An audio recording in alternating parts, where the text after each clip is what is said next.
Right, Jerry, welcome to Easy Conversations. Thanks for joining me today. I'm really excited about the conversation we're going to have.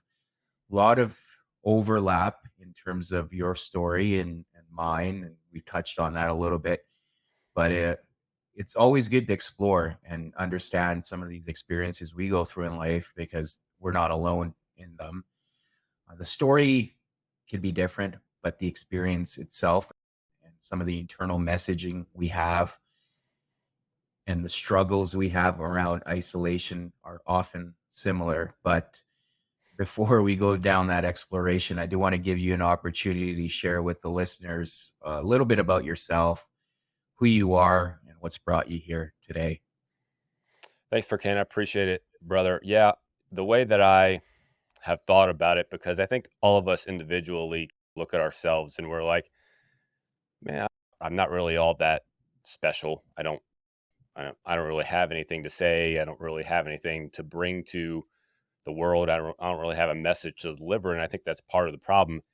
If we recognize that while there's two parts of it, the experience, a lot of us have similar experience. Mhm. So on one part, you're not alone in your experience, but the other part of that is your story has nuance. Mhm. Every individual story has nuance. There, Mhm. no one has the same story as you do. You may have the same experience that you've pulled away from it, but you don't have the same story. So I think it's important to recognize that. It took me a while to appreciate that so that it felt, I don't know, I didn't feel like an imposter, if you will, in Yes. telling my story. So, with that being said, today, we back up to about 6 months ago. 6 months ago, I was married and I had a business. Mhm. The business I had for 10 years, it was a fitness studio. The marriage I was in for 10 years as well. Mhm. I got married and opened a business in the same year, 2013. In the same year last year, 2023, I closed the business and got a divorce in the same Mhm. year. Um, not aligned at all, by the way. Yeah. So, total fluke. Of course, they had some connection to each other. Mhm. That leads me to where I am today. I closed the business on Thanksgiving Day of last year and got divorced. Technically, got divorced finalized in January. So, technically, it was this year. Over the last 6 months, I've been in the process of reevaluating my life and reevaluating who I am, and then deciding what the future, where am I going to put my efforts so that I can create a different future? Because I don't want the next 10-year future to, not that it hasn't been, it wasn't a bad 10 years, Right. right? It wasn't by no means. There's a reason that it lasted 10 years and not 1 year, both the business and the marriage. But of course, you want things to be able to last. You want them to be able to grow. You want them to be able to prosper. So I spent a lot of the last 6 months basically reflecting on that, building the idea of what that looks like. I know from a business standpoint a little bit what it looks like. I've been putting my efforts toward my own podcasts, building other things online, coaching business, and so on and so forth. So I know generally where those efforts are going. So on the other front, it's just a matter of me becoming the person that I need to be in order to both build a strong business and when I find relationship love again, to be able to build and sustain that better. Yeah. Thank you for sharing that.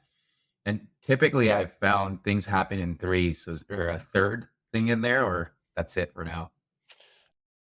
If we get talking, there's a good chance that I'll find something else. Maybe not a third thing that big, but I'm sure something small, something not small, but something less impactful will happen. I'm sure that there's something else in there, but Yeah. not a third thing at that caliber, if you Right. will. Differently. We find meaning from it in a different way.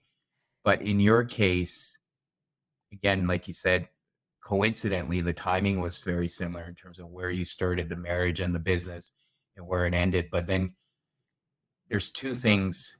And I think people struggle to even use the word loss, but there are two losses there in your case. How have you been able to process that? Because often when you have one loss, for example, it doesn't have to be big or small, you tend to divert your energy and focus it on some of the other things. But two big things, right, in your life to lose them, how was that? And how have you been able to manage that? Yeah, so it's certainly challenging. I would say that I did it much differently than I would have done it in the past Hmm. because generally I'm the kind of person, or historically, I've been the kind of person who will take things and suppress them. A lot of males are like that. Yeah. You take a something bad happens or you get angry about something or whatever the feeling or emotion is that you have or whatever the experience you have, you take it, boom, push it down. Let me push forward to the next thing, which historically I've been that. And when you Yeah. do that with small things, maybe it's not as big of a deal, but I think still if those accumulate enough over time, it still comes out eventually. It wants to Yeah. find its way out. The question is it going to find its way out or are you going to help it Hmm. find its way out? Does that make Hmm. sense? So I decided this time, partly consciously, partly unconsciously, because I knew that burying it in the past never helped. So this time I allowed myself to work through it. Hmm. So I didn't try to push forward to the next thing too hard. Hmm. Sometimes I would. Sometimes I'm like, okay, I need to start focusing my efforts on the podcast and putting my efforts in there. And then let me start building a website. Let me start doing this. Let me start. Right. And once I started to bury the thoughts and ideas again too much, I could feel my actual anxiety, like in my neck and in my head, start to rise up a little bit. So I was making sure to be very aware of when that was happening because I didn't want that to, number one, become chronic, and number two, to just have some immediate breakdown, for lack of a Right. better term. So Yeah.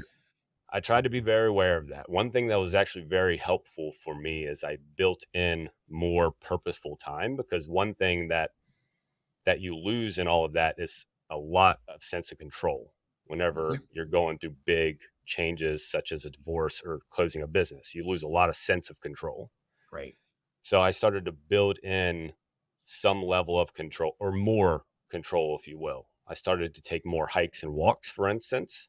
At Hmm. noon, I would go take an hour long walk. And then again in the afternoon at around 4 or 5, I would do the same thing. That allowed a sense of control. And then at the same time, it allowed for processing time, Yeah. right?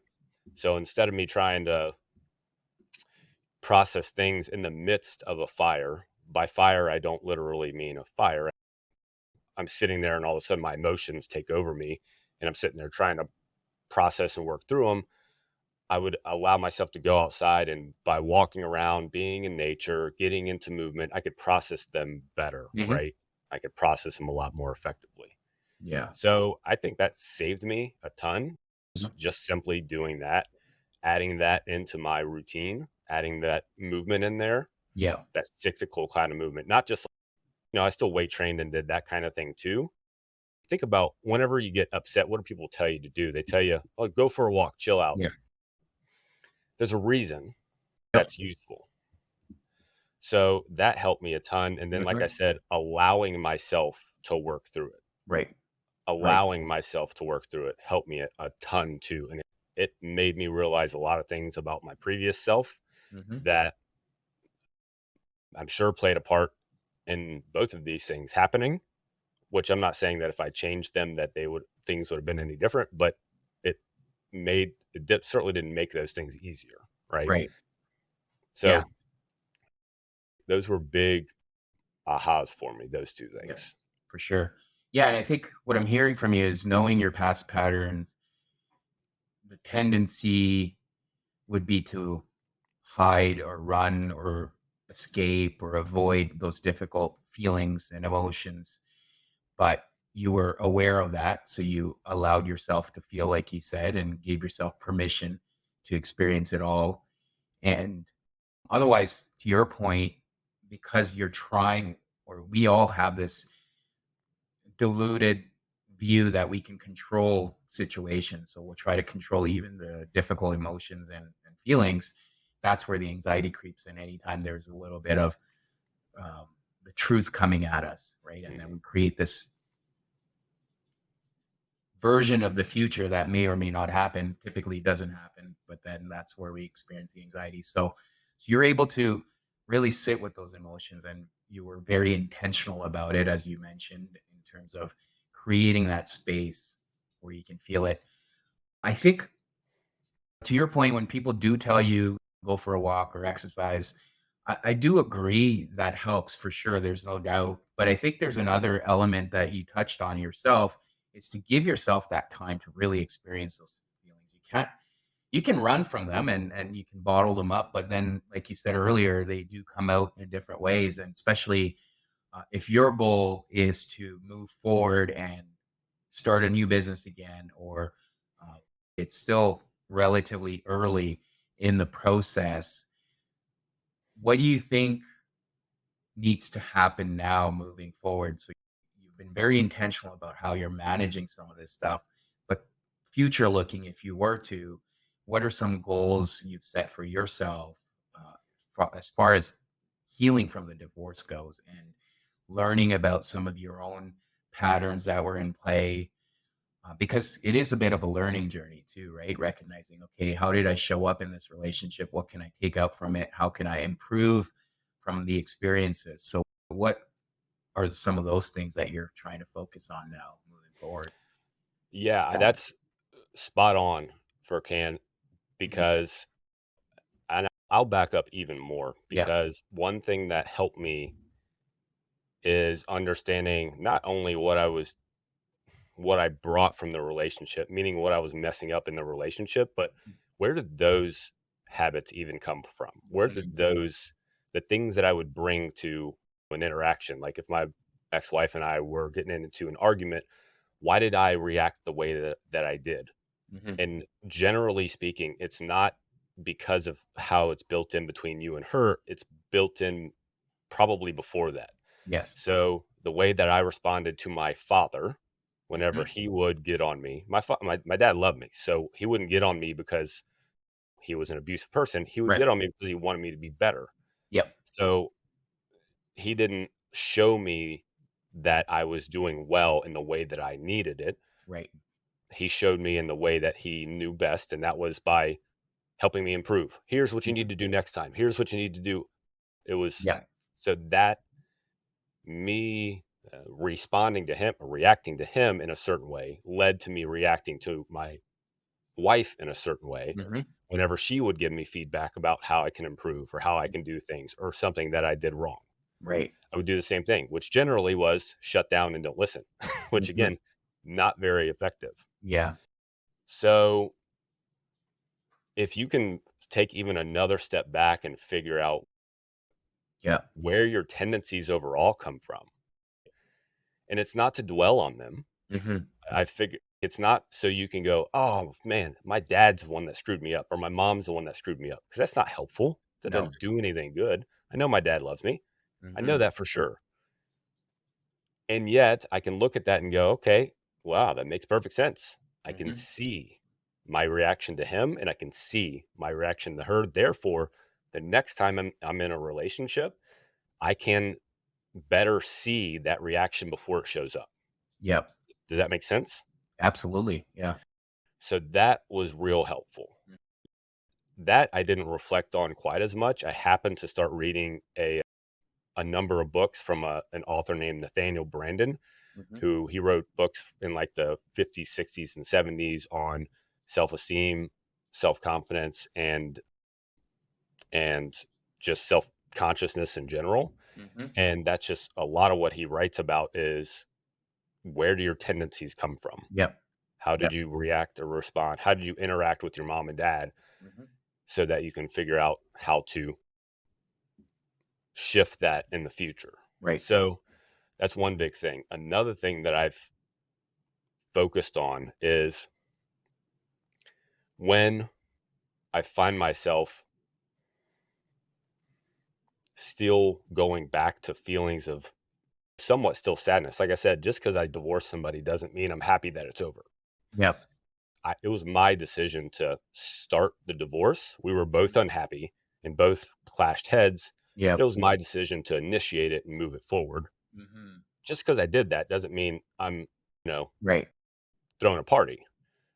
So I still have moments where I just feels, yeah, it just comes over, and it's just a random time where I'll just Mhm. have this feeling of just sadness essentially. So not blocking that sadness, not grasping it, but not blocking it. So just trying to pay attention to it, give it time to figure itself out so that I can work through it, because Mhm. it's still the same thing. If I feel it come on and then push it down, eventually it's going to let itself out. Do I want it to be let out in an unproductive way or in a Mhm. productive way? So that's been another goal of mine, Yep. is to still allow that to happen, you know, Absolutely. Yeah. because Right. it's an important part of my life. It was 10 years. For sure. So that's going to be hanging around for some time. I don't know how long. I'm going to let it hang around however it needs to, Yeah. however long it needs to. Yeah. Yeah. No, again, you're what you're highlighting there is permission. And I think a lot of the times people, again, coming back to the idea of grief or even healing, people will tend to assign a timeline or get frustrated if it's taking longer than they expected. But you can't really force it, to your point. You have to just go with it. And I think there's an aspect of acceptance that's so profound there, because if you're resisting it, you're just making it harder for yourself, right? So there's that friction anytime you resist it, as opposed to just accepting and surrendering to whatever the feelings might be. And then the other thing you touched on, which I think is very crucial and something I can relate to as well when I was going through my divorce, was a lot of these childhood patterns that I had developed, and they were showing up in my adult relationships. And again, you can either look at it as an opportunity to grow, or you can beat yourself up. I don't think the latter really helps. But in terms of, if you're shifting the focus and understanding, okay, what can I learn from this? How can I improve everything you've touched on? You identify those patterns. And like you said, you start seeing where they came from and why you had certain coping mechanisms. And as a child or even an adolescent, you do the best you can to protect yourself or find ways to cope. And then unfortunately, because we're not really taught these things early in life, we tend to repeat them until something happens. And sometimes people never really look at changing those patterns. And that's unfortunate too. But these are experiences in life, like these are meant to teach us something if you're really able to have that perspective, which I've been fortunate enough to have, and it's really helped me. And I've recognized so many things. And very similar to yourself, I initiated the divorce process. So just because I did, it wasn't like I'm in the right or I was managing things. No, there was a lot of things I had to heal, not only coming out of the relationship, but even what I had brought into the relationship. And there's that aspect. And I think as men, it's something you and I talked about as well. It's tough to openly talk about these things, because for me, and I don't know if you have similar experience, but again, you talk about business, you talk about relationship ending, and a lot of the times we'll tend to look at it as, okay, it was a failed business or failed relationship, and it's all how about how you label it, and then we internalize certain messages, right? And as I found, because I had all these ambitions in life, a failed marriage or failed career meant like I had failed as an individual and I wasn't being the man I was supposed to be in society or who I had aspired to be. And that brought on a lot of shame. I hid from those truths. I was very reluctant to openly talk about going through a divorce. I just really swept it under the rug most of the time. But I found so much freedom and agency when I finally accepted it for what it was, and even shifted my view of it, that, okay, it's not failed, it's just a pivot in life. and it's allowed me to grow. And I'm in a much better place than I was before. And if I would have continued on that path, I probably wouldn't be where I am today. And I'm so grateful for that. How's that been for you navigating that? And again, some of the messaging we inherit as men growing up in this world and around being authentic and vulnerable too around some of these things. How's that been for you in terms of navigating it all? That's a great question. And definitely, maybe it's a younger demographic might start to think about this a little differently. I'm not really sure. I don't know. Under the age of 30, I don't Yeah. know. I feel like maybe they may feel a little differently about this. Men, it's supposed to be men, right? It's supposed to be these stoic guys, and I've been known to have that demeanor for a long time. And one of the things that a lot of people actually said about me when I was going through this divorce, the divorce and separation started technically before I closed the business. I closed the business before the divorce was over, Yeah. but the separation started before that. Right. A lot of people at the gym knew both of us, my wife and I. We helped. She helped build the Yeah. gym to some degree throughout the 10 years, to a lot degrees. For certain periods of time, she was there full time. Hmm. So when that happened, a lot of people looked at me and they were wondering why I was acting so normal. Like it looked like nothing bothered me. I, when I was teaching classes or when I was training people or just in conversation, it didn't seem like anything was wrong. Part of that was because I understood I still had to run a business. I Yeah. still had to be there. I still had to show up for the team. I Hmm. still had to show up for the members. Part of it was that, but part of it was also a little bit what you're talking about is I found myself wanting to work conversations away from Yep. having to talk about being separated because of fear of being judged, essentially. So I found myself definitely doing that. And it took a couple months before I started to really recognize that and started to, I'll say, start to intentionally just have that conversation. Hmm. And honestly, it was on podcasts that I started doing it. Whenever I first started getting myself onto other people's podcasts, they would ask me questions about what was going on, and I would slowly say more and more things. Yeah. First, it was just like, oh, I went through this and that, and everything was okay. And then the next one, I would talk a little more about it. So I would get myself in a conversation with another person, and I would stretch myself to talk more about it. Hmm. Hmm. And that allowed me to then in person, because it's a lot easier for me to say it to a computer screen, technically. Yeah. I Yeah. know you're another human being on the other side of this, but it's a lot easier for me to do that to a For computer sure. screen. Whereas in person, I can feel the energy from the person, right? But that allowed me to then be able to talk to people about it in person, Mm. which then allowed a lot of the weight to be able to shift off. Hmm. I would challenge anybody who's going through that, any man who's going through that, women as well, but mostly men are the ones that fall into this. Whatever small amount that you can start to talk about it, because Hmm. you don't have to dive into it. It doesn't Right. have to be an immediate, in depth outpour of your thoughts, feelings, and emotions and complete. It doesn't have to be that. Yeah. Just a beginning conversation of, yeah, man, I'm sad about it, right? Yeah. Just an acknowledgement. Hmm. And once you start it, it becomes a lot easier. Yeah. Where people get in trouble, I feel, is they recognize that they're getting attention because of the Hmm. remorse that you're feeling, Yeah. so they drag it on.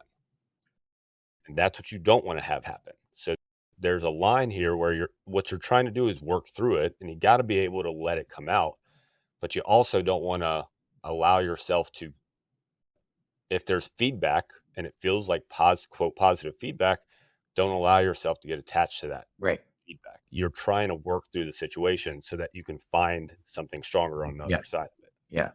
So what I'm hearing with that then is what you're saying is don't share it so you can kind of get validation only, but share it also so you can get constructive feedback where perhaps you can improve. And I think that's a very crucial point because through that process, going through it, what I realized was I was able to then discern between who are my real friends and who aren't. Right. And that was another process that I think may or may not happen for people, but it is something that does happen for a lot of people, from what I've heard, is you then realize, and I think maybe it's because of what age group you're into, but you realize that, okay, there's certain people that are serving me in my life and there are some that aren't, right? And I had to go through an audit on that too, in terms of who did I want to have in my social circle and who did I want in my close circle, right? In my tribe. And that experience, the experience of divorce, really revealed that for me to a certain extent, because there's some people who were shaming me. There were some people who were telling me what they thought I wanted to hear. And then there were some who gave me honest feedback. And unfortunately, there were few and far between. And but in general in life, what I've come to realize now in terms of, as I touched on the tribe, it's keeping people who are willing to be honest with me, irrespective of how that truth can come across and feel. And I appreciate that because there's not a lot of people who are willing to give you true, honest feedback. The flip side to what you said, I think, is also, and Brene Brown touches on this in terms of vulnerability. And a lot of times people are like, men need to be more vulnerable. Sure, I agree with that. But you also have to be mindful of who has earned that vulnerability because not everyone has earned that trust. I think for you and myself included, there's an aspect of you're showing up at work. Your personal life and your professional life are independent. So you're not going to be talking to everyone about it. Yeah, if someone asks you, you can be like, yeah, this is what's happening, but you're there to still work. And that doesn't mean just because you're going through something difficult and you're trying to be vulnerable that you just spill everything out there, because you still have that level of professionalism to maintain. Yeah. The irony behind what exactly you just said is members at the gym did not see it that way. Yeah. They did not see me being an owner of the gym Right. and my relationship being separate from their decision to support myself in the gym once the Yes. separation happened. We had probably 10 people leave Yeah. because we were separated. And there were a couple in particular that I can think of that were like, they said either to myself directly or to other people that they, excuse me, that they were wondering why I wasn't acting differently. Number Mhm. one, like, why am I acting like everything's okay? And then they basically made it sound like I was, like I said, being a bad person because I Right. wasn't bringing the thing up to everybody else. I would have people come to me and ask, "Oh, where's Kate? How's she doing?" And instead of me blabbing out, "Oh, we're separated," and going into a whole diatribe about it Yeah. in front of a bunch of people, I would just say, "Oh, she's doing XYZ." Like, I would be Yep. truthful. Here's what she's doing. And Yeah. she's here doing this, Yeah. right? Like, Yeah. here's exactly what she's doing. But people saw that. There were a handful of people that would see that Yeah. and they would think that it was bad of me to not tell the person what's going on. Yeah. They could have asked So, you, "Hey, are you guys together?" Right? yeah, Then I you mean, could, that's a yeah, different question, right? exactly. On the other end of that, like, as a support system for somebody, you have to be able to understand what they're going through. Mhm. You have to be understand the context of what they're going through. So Exactly. even as a support system, I think as men, we need to also talk about how do we support each other better. Absolutely. Yeah. So Yeah. as a support system, you got to be able to be there and understand and in a context support them when they need support in a certain way, and then in a different context they need support in a different way. Right. So you Right. got to be able to parse those things apart. Yeah. So that's one thing that when I saw that happen and I saw people's responses and reaction to this whole thing, it opened my eyes to Yeah. there was a saying I heard a long time ago that people will love you to death until they don't need you anymore. Yeah. Yeah. And essentially that was the moment for a lot of people. As soon as a thing happened that was against Mhm. whatever reason they were against it, they didn't need me anymore, and they were Yeah. glad to tell everybody else about it. Yeah. Usually not myself, Right. but everybody Yeah. else. But yeah, it was an interesting experience to Mhm. be sure. Choosing what I think would serve me best. And obviously, it was not a popular decision, but that requires courage. And I think for a lot of people, they were triggered by that because they weren't able to make those decisions in their own lives. And it doesn't always have to be relationship related, it could be anything. When you see someone making a tough decision and choosing themselves, that can be triggering. And I find when you have situations like this, and it's predominantly when it comes to divorce, or sometimes when people make a career choice too, right? They'll walk away from a high paying job. People get triggered too. Um, so I think it's their reaction is only a projection of how they're feeling. And I didn't obviously figure that out in the moment. It's taken me time. I've also had to, very much like yourself, read a lot to understand people that have come before us and what they've experienced and what they're sharing, and right, teachings that have been passed down for centuries in some cases. And one of the books that's really helped me is Four Agreements. I've touched on that on this podcast as well, but one of the agreements is don't take things personally. So anything someone else is doing isn't really a reflection of who we are. And I've had to learn that through life experiences. But I think that's what the divorce brought forward for me as well when it came to how people were responding, some of the choices they were making, whether it was to keep in contact with me or not, or the things they were saying to me. It wasn't personal. Yeah, there's another saying that again I heard a long time ago, but I didn't really truly connect it until this happened. Yeah. People don't like it when you show them to themselves. Hmm. So the people who got most upset were people who had been divorced before. Mm. They're the ones that got most upset and either left or I think most of them actually ended up leaving, but they left and they didn't talk nicely about me because of it. But they're people they'd been divorced. Yep. They had been down that road. So clearly, exactly what you're talking about, I had triggered something in them. Yeah. What they had done, whatever shame they were carrying about it, whatever brought on the divorce on their end, I triggered it and they reacted in turn. On the other end, that can happen as well, Right. which is worth paying attention to when you're making decisions about yourself. You brought up the career thing. People don't like it when you show that they're not willing to do something. Me, if you decide to quit your job and go start a business and someone balks at that, there's a good chance that they want to do the same thing. They just Yep. don't have the courage, like you said, to actually go do that. Hmm. And we hold ourselves back from making decisions. To be totally honest, there was probably a couple year time frame where I stayed in the marriage longer than Yep. I should have because I knew that was going to happen. Hmm. Now, and of course, it all ended up happening, but I was worried about what other people were going to do, what other people were going to say. I knew how involved she was at the gym. I knew how much a lot of the people liked her.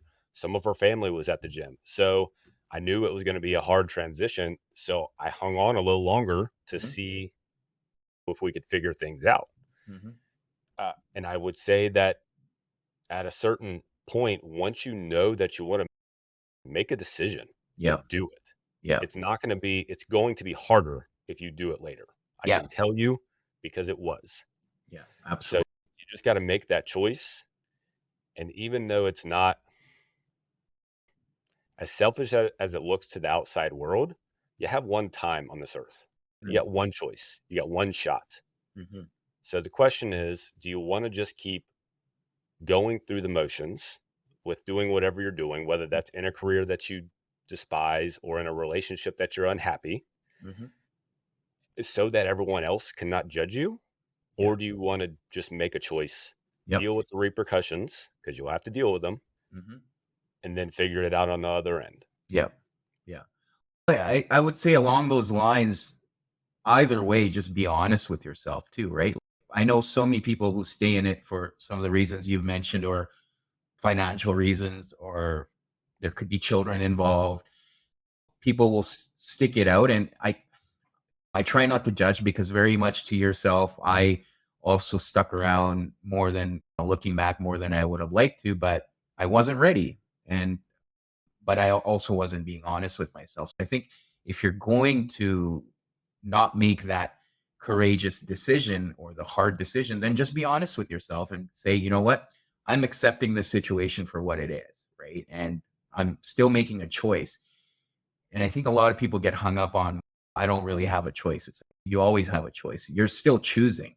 You're choosing to stay, or you could choose to leave, right? But just be honest with yourself and stick with it, right? And if you're going to make that choice, then quit complaining about it. But I think we tend to give our power away by saying, well, I'm stuck in this and I don't have a choice. So I'd like to highlight that too. Now, one of the elements you touched on, because there could be that fear, and along the themes that we've already covered here, fear of judgment, fear of failure. So one of the things you and I had touched on prior to doing this was how men tend to sacrifice themselves, right, in that process. Now, again, the same can apply to women in different ways. But when you think about sacrifice from a man's perspective, what comes to your mind? A lot. Yeah. On the high level, I feel like, especially in the environment that we live in today, men almost find themselves in a place where they are expected to abdicate, Mm. where they're expected to essentially give up their right to some degree, if you Mhm. will. Mhm. And that's not a good feeling.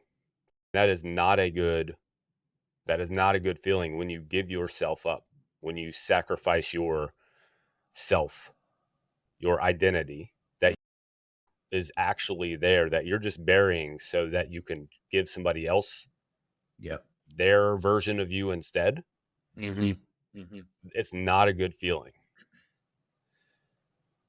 We want to, as men, we want to, I believe most of us want to make our wives happy and those around us. We want to be able to fit in with them and everything. We want to be able to fit in with our friends and with society. And so we create a different version of ourselves and Mhm. sacrifice our real self for that, Yeah. whatever that looks like. For, for me, it was burying things like even simple things as far as like my music preference. Like I knew that my wife didn't like the music that I listened to, so I just wouldn't listen to it at all, even Mm. though it made me happy and I appreciated it and I enjoyed it and it felt like it was a part of me because music was always a part of my life. Played guitar and played piano since I was in 6th grade, Mhm.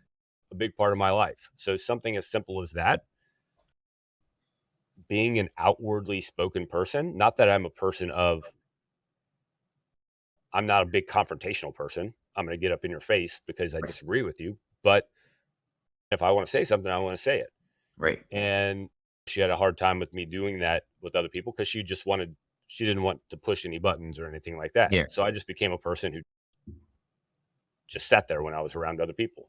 Mm. So I literally built myself into a different person Mhm. to make her happy. And therefore, everyone else had this version of me that I had, I've shown them, but I wasn't really me. Right. Yeah. So I had sacrificed all of these attributes of myself Mhm. that were there so that I could live in harmony, if you Mhm, will, mhm. with everyone around me. Yeah, yeah, And again, it's not a good, it's an empty feeling. That's all that I can say. It's an yeah. empty feeling. Yeah, I think you're basically keeping yourself small, right? Hmm. And that can have other consequences. And often, based on research that's coming out, it can be it can lead to chronic pain or illnesses, and we're seeing a lot of that when people aren't being their true selves and repressing parts of themselves. It is showing up in different ways. But do you think this is a general issue for men? Or I think, as we touched on earlier, it is a pattern that we develop from childhood, right? So we kept ourselves small around our parents because that was the only way to stay safe or get their approval and not rock the boat. So then that kind of becomes a pattern. And then we tend to attract similar people in relationships, and then that pattern's getting repeated, and deep down inside we know it doesn't feel right, but it feels familiar, and we are creatures of habit, so we tend to chase what's familiar even though if it doesn't feel good. So I wonder how much of that was factoring in for you as well, like in terms of, you've already touched on the childhood piece, your dad pushing you at times and maybe you just saying okay and not rocking the boat or challenging him back, and maybe that's just a pattern that was there. Yes, most definitely. Now that you say that, actually, in this instance, I hadn't thought as much about that Mhm. connection. But as you're saying it, like I'm playing it out in my head, and it's exactly what it was. My dad was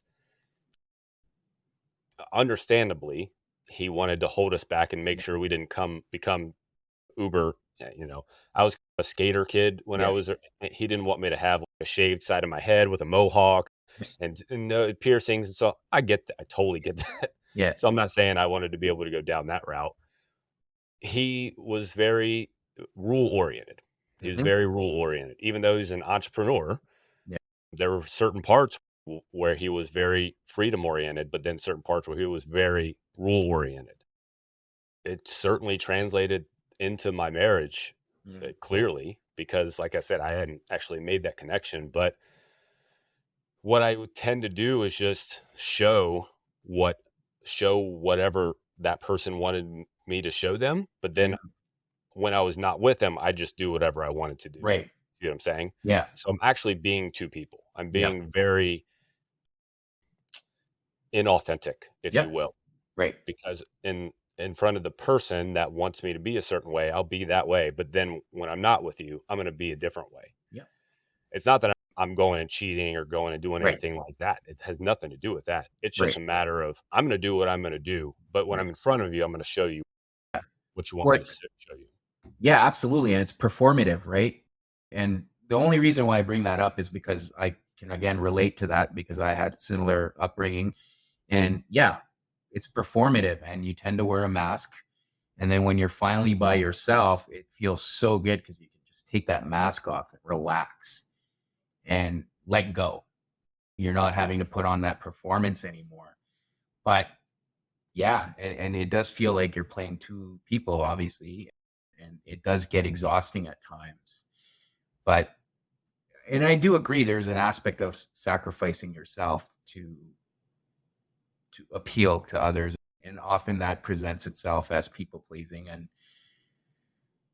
it's not a healthy place to be. But when I touched on, in terms of it manifesting physically, and again, just personal experience for me, I was starting to have some health issues, and I just dismissed it, and was like, okay, I'm just gonna deal with it, and it just became normal.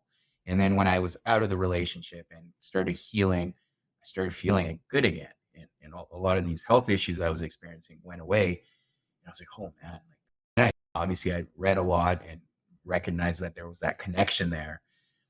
Wondering if you had a similar, or if you've had a similar realization, or it doesn't have to be the case, but if you've been able to connect certain dots in that aspect as well when it comes to your physiology.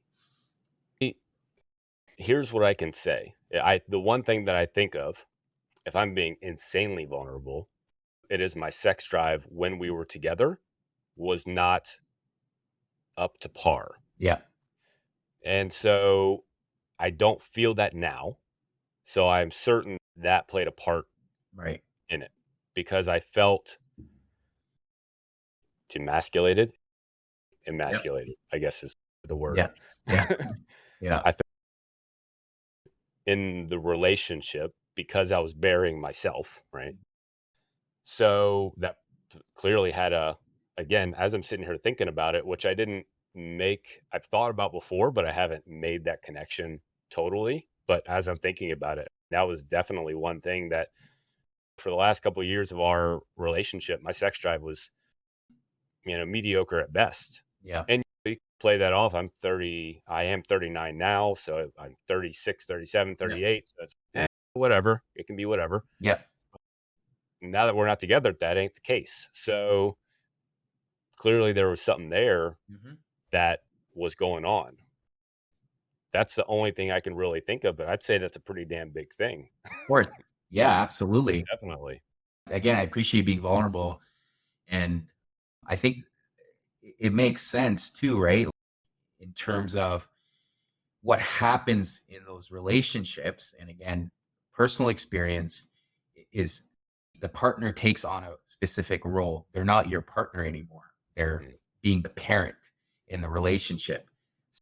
When you think about it that way, it's okay, how are you then showing up? You're showing up as a child, which can then have other consequences. And that's the issue there. And that's very common and it happens quite a bit. And again, same thing for me. There was that you're taking on that role. And it's very, in fact, in relationship dynamics, that does happen quite a bit where one individual will play the role of parent and then one will take the child. And sometimes you go back and forth taking turns doing that too. There's mm, certain aspects where you may be the parent and then certain aspects where they might be the parent. And unfortunately, those dynamics come into play. But on the fortunate side, you can work through those too once you start becoming aware of them. And that's where a lot of times couples therapy can help. But yeah, those are all things that tend to come up when we're not being our authentic self. So coming out of this now, and you've shared some of the work you're already doing, and still early, but have you thought about how you're going to hold yourself accountable now moving forward to stick to that authentic self and recognize when perhaps you're stepping away from it? And what kind of boundaries would you set, or how would you state your truth and be honest about your feelings? yes.